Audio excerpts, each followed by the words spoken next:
तो का इतना जल्दी का है बा, लेकिन अबे तो का आई लव यू ना गए और तू कहा था ये ठंडी में तू ब्याह करवा। अरे देवा, ये गड़बड़ है बाबा। अरे यार हमरे चुन्नू मुन्नू पढ़ाई लेट होत बा।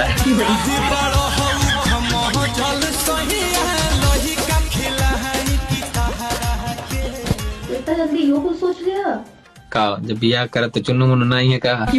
हम दो हमारे दो दर्जन। कहा था हनीमून पे चलबो कि ना? हनीमून पे?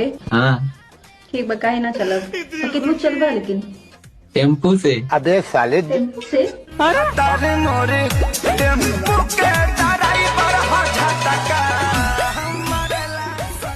ठीक बा तू जेथोस ले जाबो उतवे चलब। गाड़ी स्टार्ट कर। हम फर्स्ट। जब हनीमून पे चलू तो करिया साड़ी पहन के चलू। तू का है कि का कही तू कितना कहर लागेलू, रतिया में जैसे इलाहाबाद शहर लागेलू।